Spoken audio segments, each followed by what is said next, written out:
Hi, I'm Sandra. Hi, I'm Triffany, and we're friends. Every time we get together, we have these crazy, awesome insights about manifesting, life, synchronicity.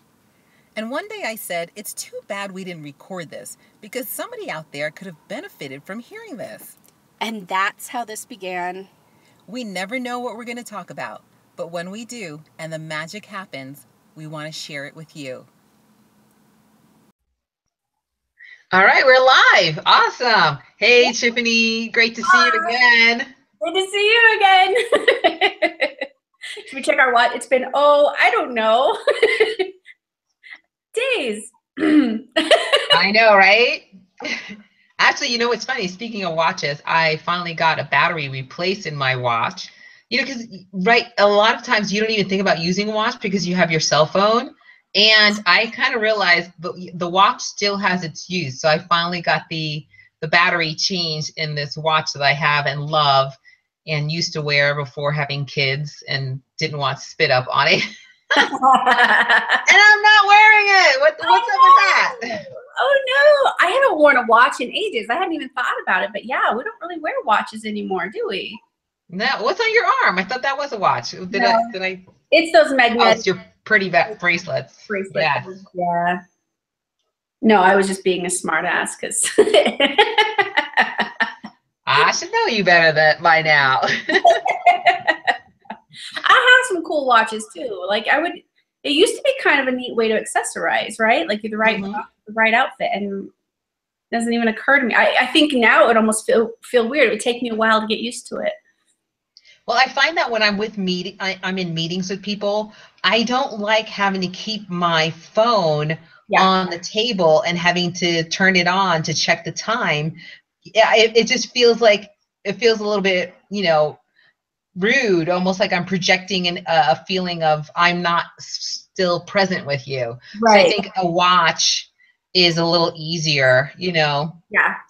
So, I mean, that's just what I used to do when in my prior life as a psychologist. You just surreptitiously look at your watch just to make sure you're staying on time and getting ready to, to contain everything so the patient's not walking out of your office a total basket case because you opened up all these wounds and then you didn't take the time to like close things up before the end of the session.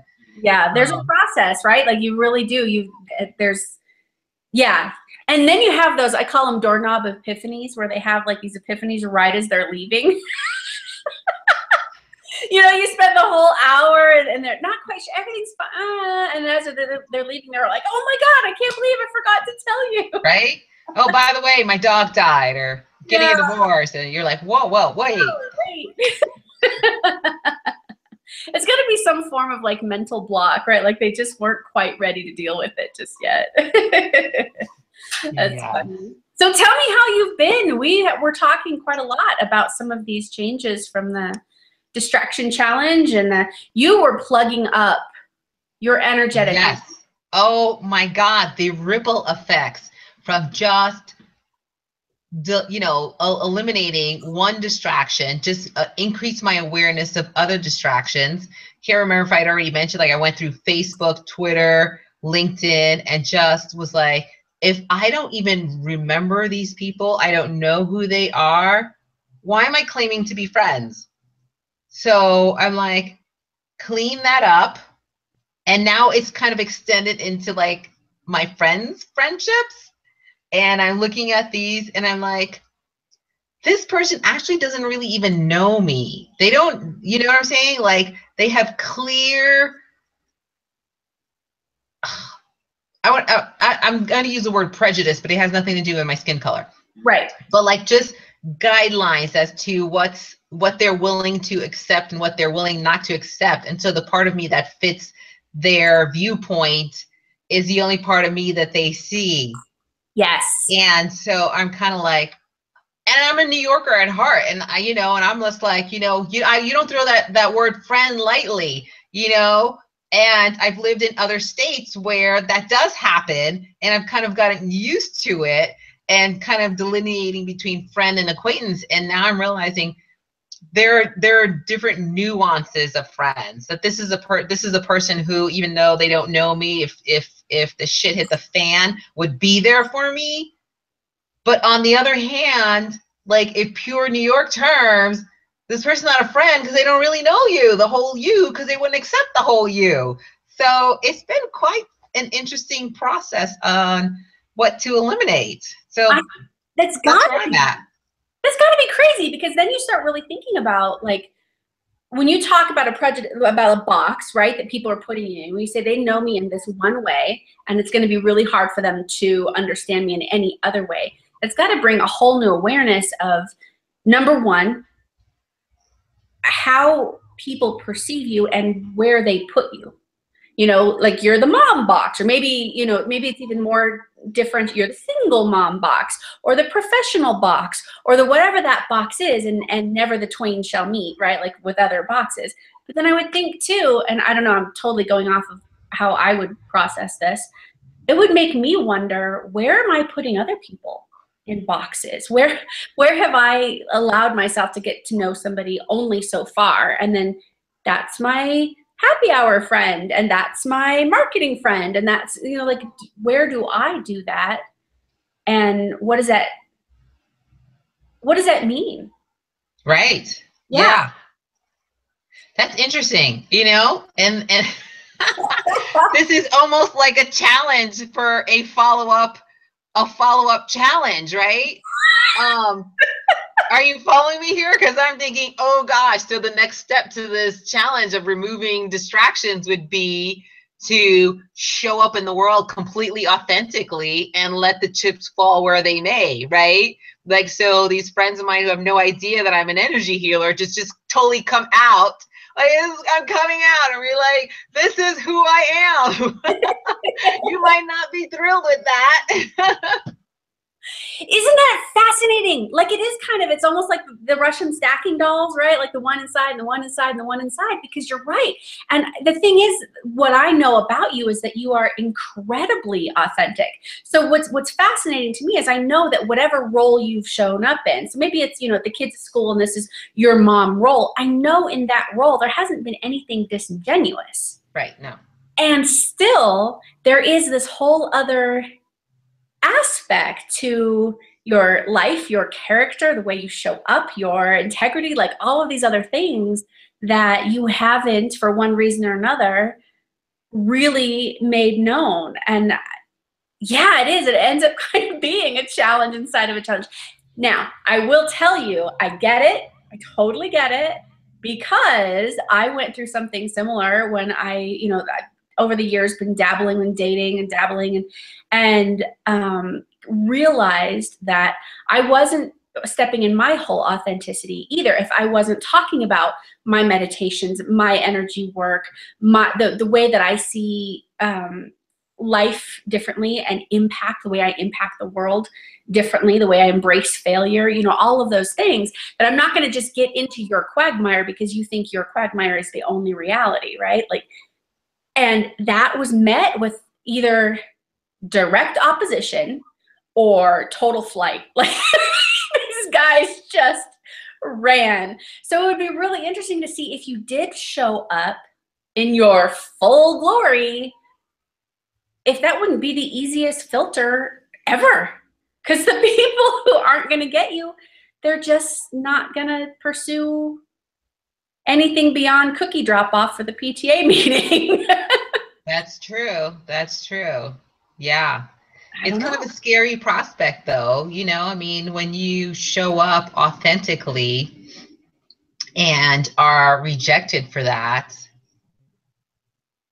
it's not a fun space to be in. And there are a lot of people out in the world who can relate to this, right? It's, you know, when you show the world, you know, this is me in all of my full colors. Some people don't like that. And it's almost easier to keep that to yourself, because at least you have control over who accepts you and who doesn't. That's interesting. I hadn't thought of that as rejection or something that was even injurious. Like, I don't but I can see how it would be perceived that way. Of course it would feel like rejection, wouldn't it? Like it didn't to me, I think, because I was looking at it, I wasn't looking at it as whether or not I'm accepted. I was looking at it as, did I win? Did I show up and speak my truth? And if I did that, I won, regardless of how they perceived it. I won. I wasn't even thinking about it in terms of, was I accepted? And there's a lot to be said. How many times have we talked about Maslow's hierarchy of needs? You know, as you move away from the physical absolute survival, we start talking about friendships, community, belonging, tribe. That is an important part of our personal development too. So that's true. You're right. I think there's a lot to be said for that fear holding people back from their own whole authenticity. I don't think everybody's out there just being fake all over the place, but right. Yeah. I mean, you're showing up as authentically as you feel it's safe to show up. That's perfectly said. That's perfectly said. Yeah, because each context is going to have a different boundary for that, isn't it? Yeah. Yeah. Interesting. It is interesting. It's something to ponder on for sure. I love our talks. It always just seems like, oh yeah, this is what's going on, and all of a sudden it just goes deep. It's like, yes, all of the marginalized people in our society who are grappling with this every day. Mm-hmm. And, you know, I mentioned like several shows ago, the bravery that it takes for somebody to step out there and say, hey, this happened to me, and give other people, it increases their energetic space of safety to also come out and say, this is what's going on with me too. Gosh, if we could just have more compassion in the world, right? I mean, I think we were talking earlier about, you know, that awesome study that you told me about with the teacher with the blue eyes. And can you tell that again? Oh my gosh, the brown-eyed, blue-eyed experiment. I'm gonna see, it's gotta be on the internet somewhere. I remember I learned about it in a psychology class in college, and back then it was on the VHS tape, you know. We all had to share it and go home and watch it. And this was a teacher who had a 4th grade class, and I wanna say it was the late 60s, early 70s, and she was trying to explain to her 4th graders, very young demographic, the nuance of human behavior, as you know, how things could have gotten so bad, not just in World War II with Hitler and the Jewish community, but also here at home in terms of racism and the way that we form prejudice. And her kids in 4th grade, they couldn't get it. So she said, okay, let's do a little experiment. Just off the cuff, she decided to do this experiment where for 1 week, just one set of kids, the brown-eyed kids, say, she put up a thing on the board and she said, okay, all brown-eyed kids, they are not as kind, they're not as patient, they're not as smart. Everybody knows brown-eyed kids, they've got thick skulls, they don't participate well. She had a whole list of things. And blue-eyed kids, why they have all of these positive characteristics, right? And then they ran that experiment for a week and saw this division begin to happen in the classroom, where the blue-eyed kids were like, oh yeah, boy, you know what? That seemed random at first, but I'll be darned. These kids, they really aren't that bright. They really aren't that patient. And those kids' grades went down, their understanding went down, their class participation went down. Everything became lessened in the classroom for the brown-eyed kids. Well, then after that week, she flipped it. So now it was the blue-eyed kids that carried the negative characteristics, and it was the brown-eyed kids that carried the superior characteristics. And I'll be damned if the same dynamic didn't happen. So suddenly, even the kids that had been subjected to this pain, even they weren't asking the blue-eyed kids to play kickball at recess. Even they were like, you know, last week it sure looked like they were on top of the world, but look at how stupid little blue-eyed Johnny is now, right? Like the whole thing flipped. And then, you know, at the end of it, she had everybody reflect on their experiment, their experience. The crazy thing is so 20 years later, they followed up with these kids, and every single one of them came out of that experience saying, it impacted me, it made me question my prejudices from that point forward. I never looked at anybody's superficial appearance to make a judgment on their worth or their value or their abilities. It completely changed this class of 22 kids or whatever it was. And I love the fact that while it was a painful experiment, and certainly there are some moral things to consider about what we subject our kids to, by the same token, it was experiential. It wasn't something they had to memorize. It wasn't something they had to just trust happens. That experience of being present, not just to their pain, but to their ability to create pain for others, created such a level of compassion, such a level of understanding of what really makes people different, what really makes people distinct, your own propensity for both greatness and for evil. And it was so powerful. I'm gonna have to see if I can find it. I'll see if I can find it and put a link in the Yeah, that would be great. Yeah. Absolutely. I mean, just think about, you know, the LGBTQ community. And I mean, it's just, there's so many different pockets of life that don't feel comfortable being, like you said, wholly authentic. Yes. It's not that you know, anybody is being inauthentic. They're being as authentic as the space is safe enough to be.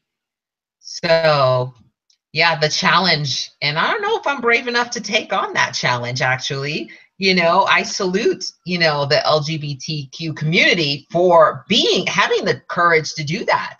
I don't know that I had the courage to, you know, come out to and I hope that's not disrespectful to the LGBT community to use the word coming out, but to like be wholly authentic to people who have no clue that I'm an energy healer, who think that I am a typical psychologist, very, you know, logical, left brain, science focused, not woo woo at all, you know? And it's like, wow, look at this whole entire side of me they don't even realize exists.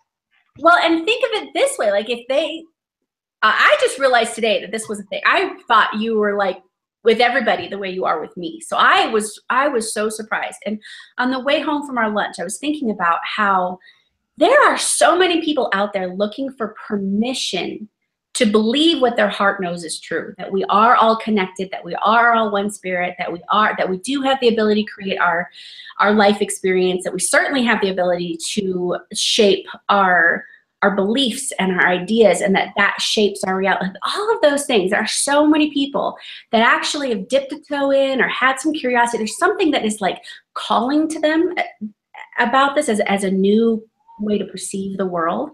Imagine the impact it would happen for the people who are just looking for that nudge to see somebody who is ex-military, totally left brain, completely logical, science-based go, my life has been changed by what you call woo-woo, not because it's woo-woo, but because it's true. Because this is actually fundamentally true. And that's one of the things I love about not just what you do in your practice and your business, but who you are as a person, is you bridge that gap for people. You take that, you give a sort of permission, right? You legitimize something that people really haven't wanted to consider because it seems so out of left field and made up, and boy, wouldn't that be nice if we all had a magic wand. And you get to say, well, no, it's not like that. Let me tell you how it is. Because I am science-based, because I have had these experiences that are very physical and logistical, and you sprinkle them with this energetic magic and shit happens, right? You are just the perfect person to bridge that for people. So imagine, yeah, there's going to be some people that are going to be like, oh, you're weird. You just completely undid the paradigm by which we live, and I am not happy with that. But there's also going to be these other people whose lives are forever impacted because they wouldn't have had the courage to delve into their energetic and spiritual self without seeing somebody they respect and admire do the same. Yeah, deep stuff. What about you? What's coming up for you with this challenge? Deflect. Well, I just don't want to take up the whole time. It's beautiful though. Like, this is a real thing for real people. How many people in their lives are afraid to make fundamental change? because we're not supposed to. We're supposed to play by the rules. We're supposed to live life linearly. Success is supposed to come to us one step at a time, supposed to earn our keep, in essence, right? Like, we have all of these really arbitrary rules about how we're supposed to do things. And the person who comes in and not just rocks the boat with new ideas, but lives it, that shakes up the whole system. Suddenly, there's a whole exponential stringing off of possibilities, right? Like, if you can change direction in your practice, if you can change direction personally, if you can change direction in your personal relationships, marriages, the way you raise your kids, if you can do that, because energetically now you're more in tune, and energetically now you're more whole, and you're showing up more authentic, and you're happier than you ever have been, then the ability for somebody else to do the same thing, get out of a toxic marriage or get out of a soul-sucking job, or, I mean, it doesn't even have to go in the woo-woo direction. It could completely go in this something they knew they should have been doing all along, but didn't have the courage to. That's huge. So it's not even just about you. You just happen to be that gorgeous example of what that can look like. And that it happens in stages, right? Like, this isn't something that happens overnight. This is something that you learn a deeper truth about yourself, and you go out and you practice it, and you flub it up a few times, but then you come back and you seek for deeper truth, and then you get it a little deeper, and it's this progression and this growth. And it really is genuinely, to use the cliche, journey, but it's apropos, because it's one foot in front of the other, and you're not just talking about it, you're living it. Mm-hmm. And that's super powerful. Thank you. Yes. You're like, I don't know what to say to that. It's magnificent. It's magnificent. I love it. And I can't wait. If you decide to really, like, live wholly and authentically, I'm excited to see what happens for you. Also, think about the people that have stayed out of your sphere of influence that would be good for you because they thought you were only that one box. Yeah, that would be interesting to see. Mm-hmm. Just a grand experiment, right? Yes. Yes. Yeah. Definitely. No, but truly, I want to hear what this challenge has done for you.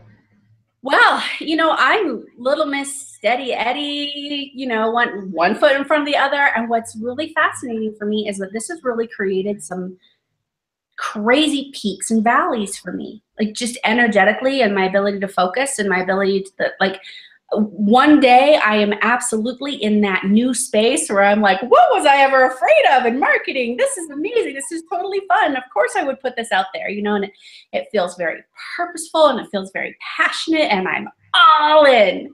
And then the next day, I can feel all those old patterns start, like, trying to punch at my new bubble, right? And my energy just goes really low, and I just don't really want to do anything, and I don't really want to focus on anything.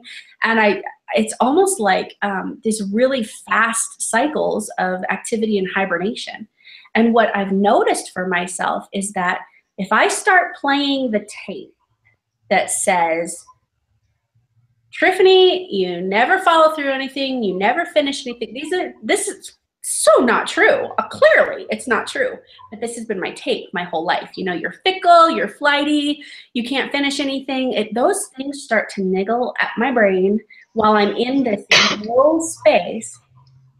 So what it has become for me is almost a practice in faith and patience, where I get to go, that's the past. First of all, it's a past story. It was always an untrue story. Like, parts of it were true, sure, but there was also this really organic way for me to, like, through curiosity, find my way. And it looked zigzaggy and all over the place, but it was appropriate, right? So not only partially true, but still purposeful. So mostly untrue, but it's in the past. It has absolutely nothing to do with my future. So it's this, like, crazy cycle of jump in, do it, live with this verve and this excitement. And then it's kind of like cognitive consolidation, right? When you have those downtimes so that everything can integrate and assimilate, but it's with also this intentionality, because I can't ignore that stuff that's trying to burst my bubble, that's trying to push through. So I get to just kind of put it on the bench.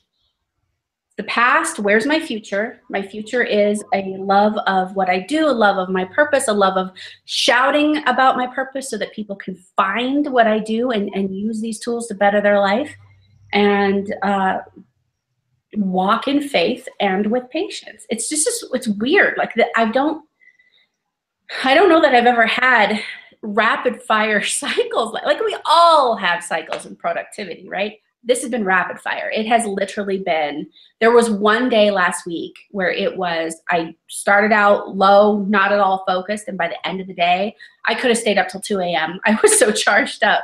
So there was even one day where these cycles happened within the same day. It's bizarre. Well, it sounds like you have just allowed yourself to tune in to the rhythm of the work, right? I mean, because it's a rhythm that you're talking about of, kind of low inactivity, and then these bursts of activity, and then these lows of non-activity, and then these bursts of it. It's a wave, and instead of like forcing something to happen during the low points, you're just allowing it. You're allowing it to go, and it's in those low points that the energy for preparing for the new burst of energy, or solidifying the burst of energy that you just came off of, happens.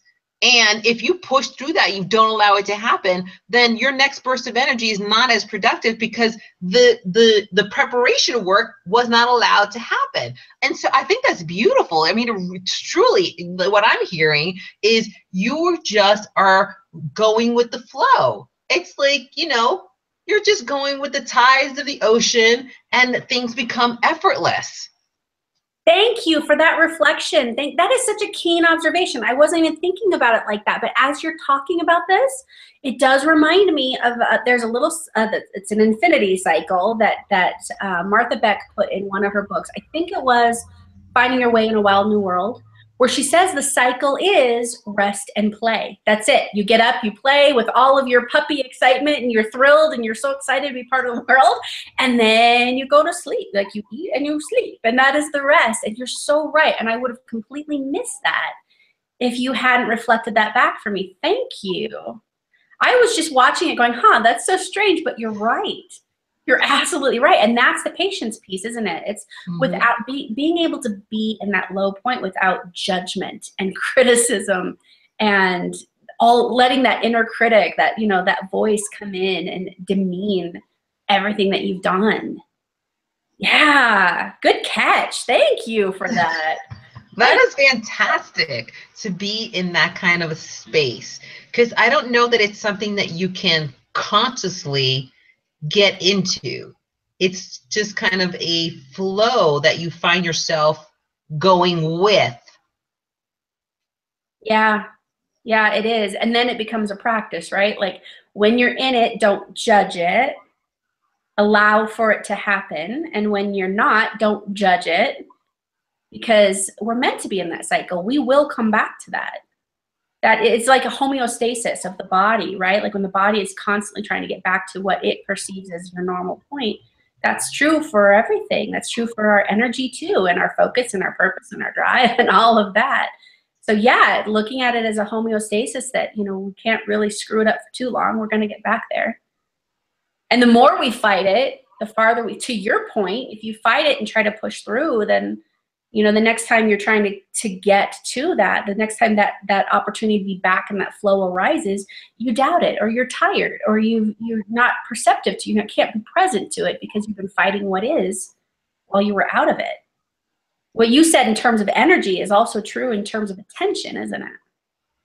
Right. Yeah. That's pretty great. That is pretty great. Oh my gosh. Yeah. I'm just blown away by what this simple challenge of eliminating just consciously eliminating one distraction in your life, and the amazing ripple effects that it has had. I mean, who could ever have predicted that? Right? I didn't know I wasn't expecting any of this. I mean, I don't know what I was expecting. I'm surprised I was expecting something, but yeah, to just change. This isn't even intention. You and I talk a lot about intention, but this is really attention. This is completely different. This is really, where are you choosing to put your time, energy, and attention? Yeah. And asking the question, does it serve you? And if it doesn't, being willing to let it go. Mm-hmm. Yep. Huh. Pretty great. Pretty great. So I guess the question is, so for me personally, my challenge within the challenge ends up being, because you and I, so either last week or the week before, we kind of said, like, this is not a 30-day thing. This is a new normal, right? So with that, where's that next elevation? Obviously for me, it is really, I want to get to the point, and I hope I get to the point where those little voices, they just don't even come in. Like, I create such a new normal that those are ancient history and don't even come, right? Like, I can fully, completely trust. So there's my practice, right? Faith, trust. Not surprising. How long has my message been trust and surrender? Exactly. This is deeper practice. And then for you, do you think you'll start showing up in all your woo-woo? I will. Yeah. I know I will. It's just how broad, wide, and forcefully, I mean, I know I will, but it's probably going to be more of a subtle, this is me kind of thing. Yeah. Yeah. Sort of graduate yourself into it, like ingredients. Right. Or just, kind of just see myself just, dropping, just dropping a random line like, yeah, I've kind of been a little bit more focused in my energy healing practice. And that other person might be like, what energy healing?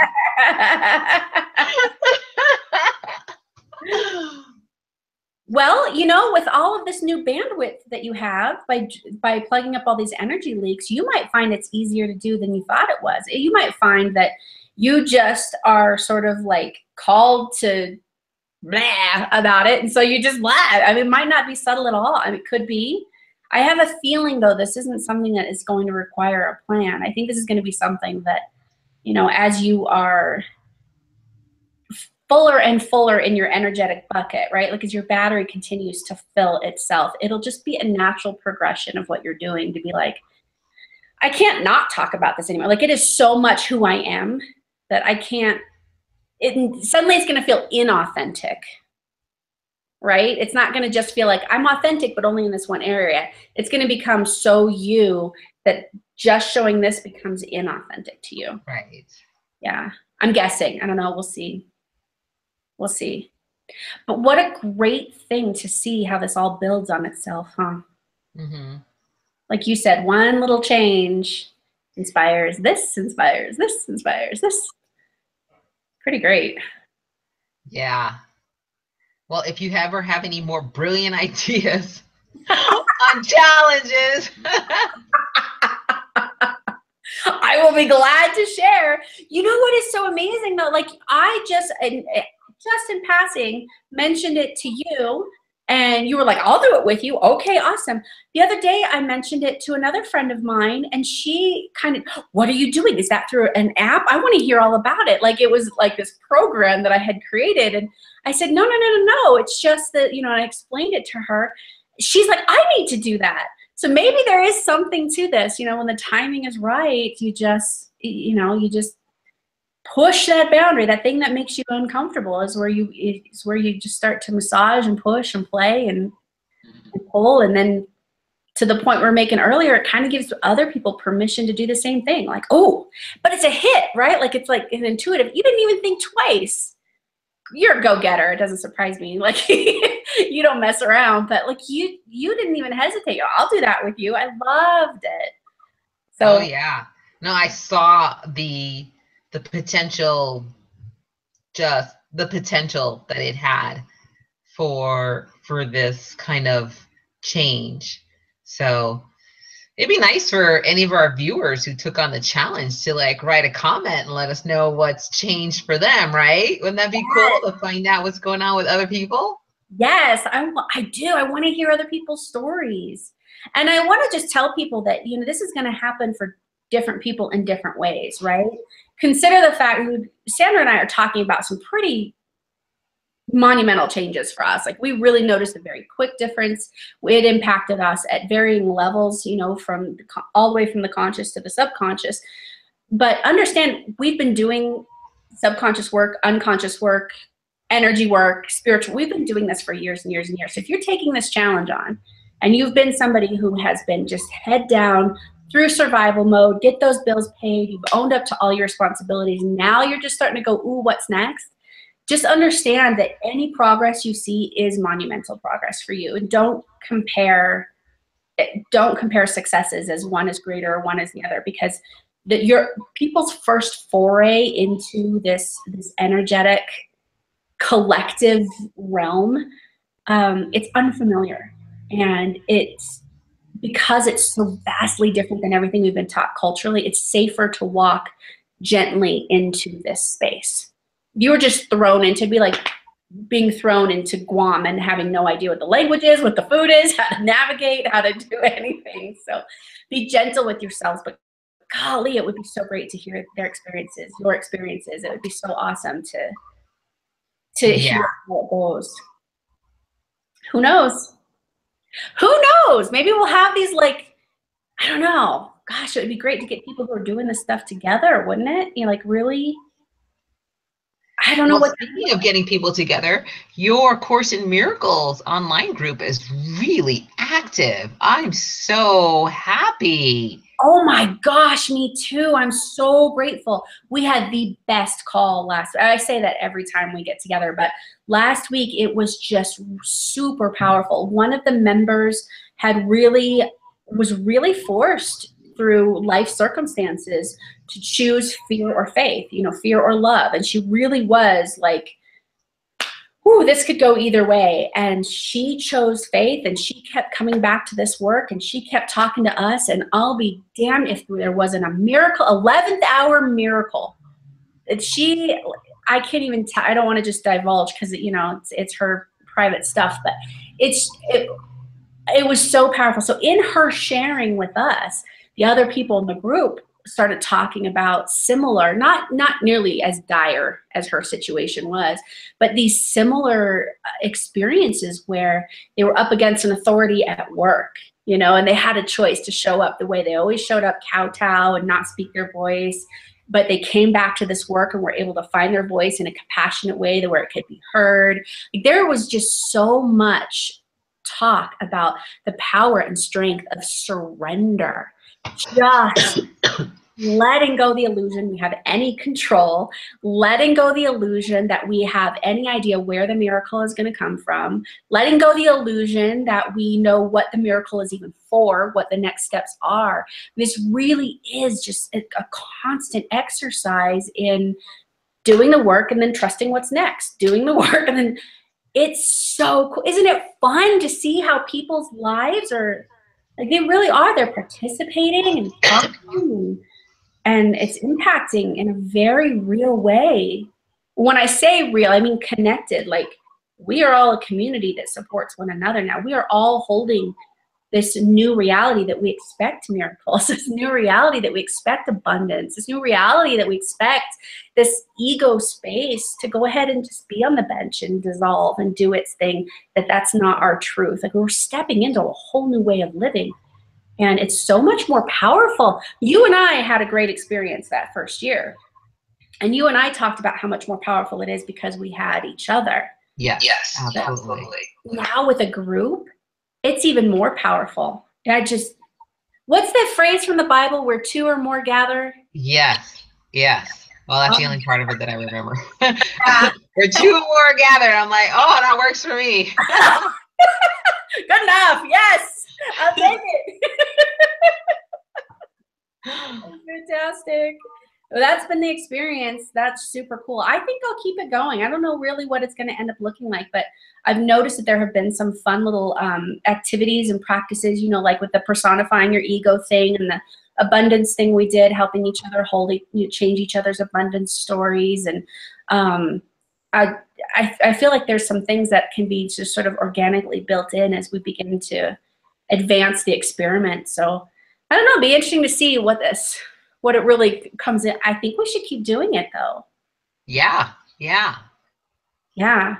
And just let people find it as they find it and trust that the word's going to get out there, you know? Yeah. So Very I'm glad cool. you're enjoying it. I'm glad you're getting something new out of it, especially since you've done it already.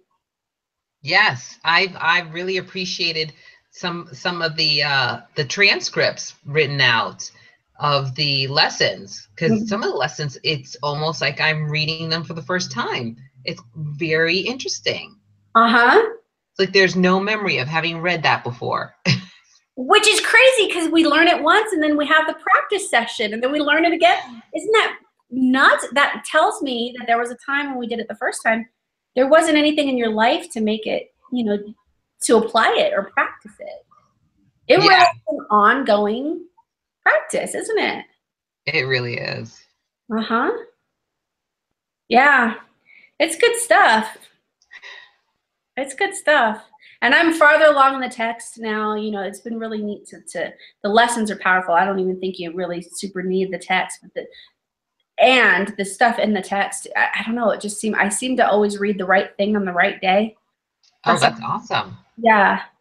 So that's been super helpful too. A lot of my stuff has been keep the past in the past. It is not proof of anything. That was what you created then. That was the lesson you had then. That was something you misunderstood at the time because you weren't this far along in your love and your compassion work. And, you know, it doesn't mean anything. And that just keeps coming up for me. I'm like, okay, all right. A whole new blank slate every moment. Right? There was a phrase that was in the text I loved. In this redeeming moment, heaven lies. And I loved that. Because, you know, I've said for years, all we ever really have is now. But I hadn't thought of that being a redeeming moment. It is. Nothing means we have right now. That's it. And in this moment, if we choose it, we are redeemed and it is heaven. It is peace. There's nothing to worry about. There's no fear. I love that. In this redeeming moment, heaven lies. So. Nice. Yeah. So. Shall we just close up for right now? Yeah. Tell me what you're up to this next week. Let's wrap it up.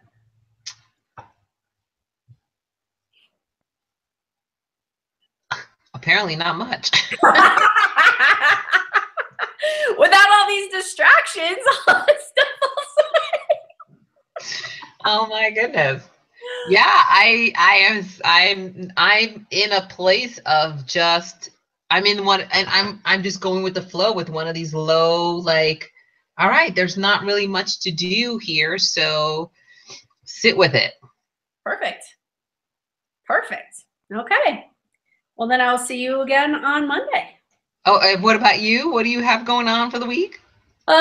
Similar, you know, I've got this marketing at the forefront. I understand now that it's not even necessarily about the physical marketing, but more that the marketing is an exercise and everything else, you know, so every moment, every marketing moment is an opportunity to practice, you know, just staying curious about where I am, just observing it, allowing whatever it is to let it be what it is, whether it's enthusiasm or rest.